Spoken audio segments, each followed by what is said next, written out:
My subject is the crucial issue of this crisis, and I proceed as follows. The set of transatlantic nations and beyond is now gripped by the most immediate and most menacing crisis in modern history. There are three physical qualities of economic issues to be considered. First, we must end the current commitment to an accelerating monetarist hyperinflation. Second, we must end an already deep and still deepening collapse of physical economy. And third, we must end the presently immediate threat of the outbreak of a general thermonuclear war. That would be a war which, if it occurs, is already an early and immediate threat to destroy civilization worldwide. Such a war, during such a brief required lapse of time of approximately an hour and a half of thermonuclear warfare, would send the leading powers of the world to an obliteration of civilization.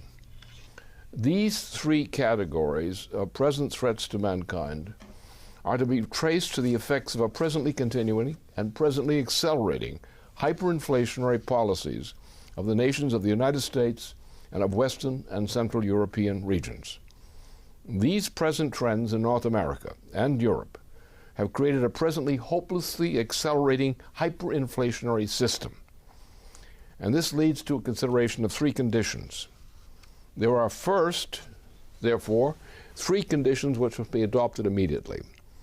If the danger of an early outbreak of a thermonuclear phase of the present acceleration of a march to war is to be prevented, and if true economic recovery is to be launched instead, the first of the 3% essential preconditions for recovery is that the relevant combined leading nations of both the United States and the leading parts of Eurasia must immediately enact the glass-steagall law, which is to be modeled on the successful economic recovery action launched originally by United States President Franklin Roosevelt during the 1930s. The enacting of that glass-steagall law will suffice to halt the hyperinflation which is now leading the principal nations of North Transatlantic region of nations. This will prevent them from leading into a hyperinflationary collapse and an increasing probable certainty of thermonuclear warfare.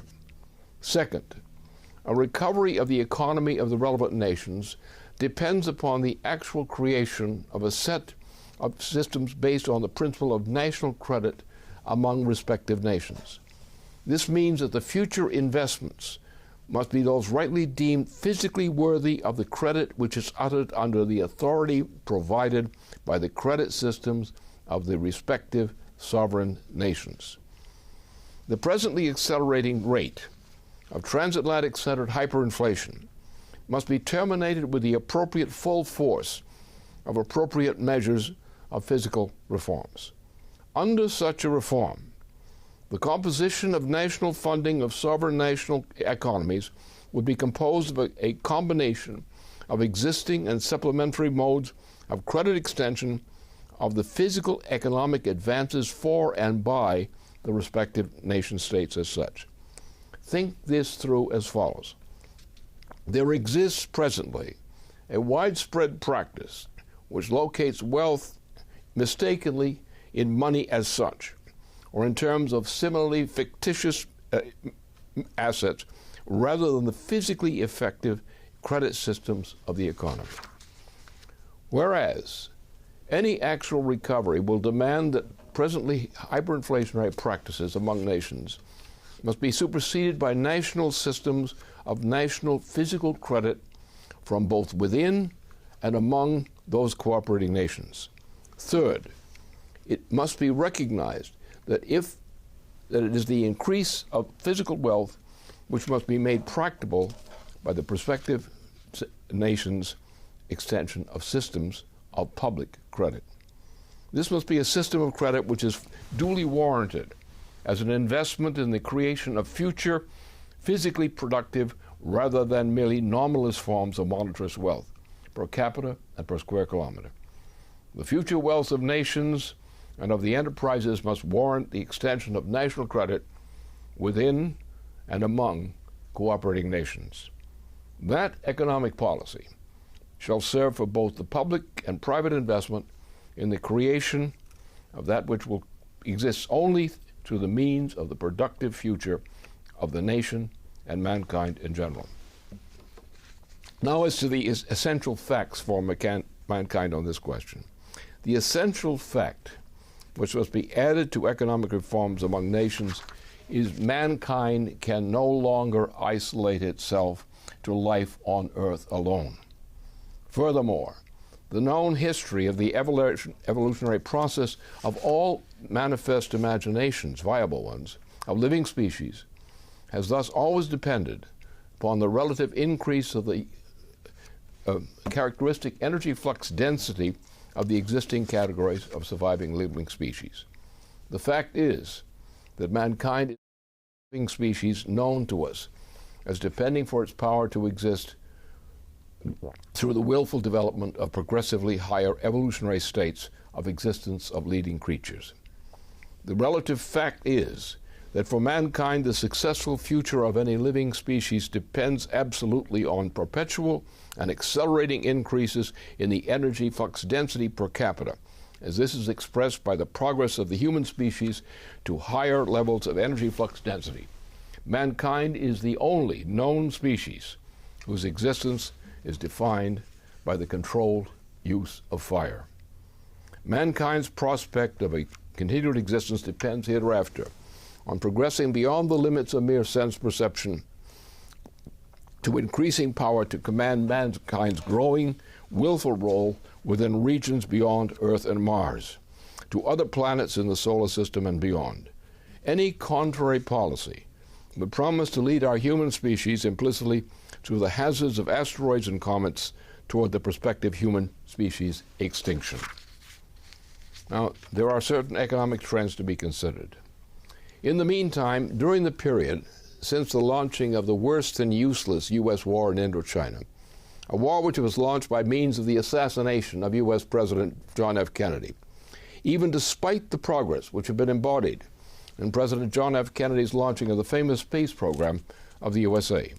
Since that war in Indochina, the general trend in the United States and the economies of Western and Central Europe alike, in particular, has been the increasingly downward movement in net effects measured per capita over the course of the subsequent decades.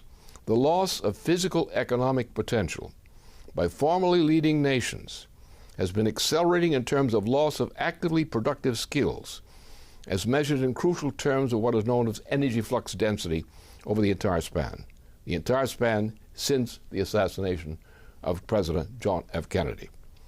That has produced the effect of a greater rate of net decline of physical productivity in nations per capita than in useful additions to productive employment made by a total labor force. In addition to those considerations just stated, mankind's existence is now imperiled by the threats from the rolls of both asteroids and comets within the region between the orbits of Mars and Venus. We must create the needed means of programmed defense. Russia's scientists have properly referenced the need for intention of a strategic defense of Earth, the SDE policy, on this account. These just indicated challenges typify the necessity for those kinds of specific physical economic reforms on which the avoidance of thermonuclear warfare and that of more general kinds of threats of economic catastrophe for mankind must be included, because they are to be considered as matters of primary means for both the defense and the improvement of the conditions on which the continued existence of human life now depends. In particular, it is now urgent that the United States, among others, return to an expanded version of a space program, not only for reasons associated with improved space program defense as such, but with an improved space program including defense as such, but with the urgency of an early great leap forward in technology in physical space generally. Progress is not an option. The continued survival of the human species demands it, now more than ever.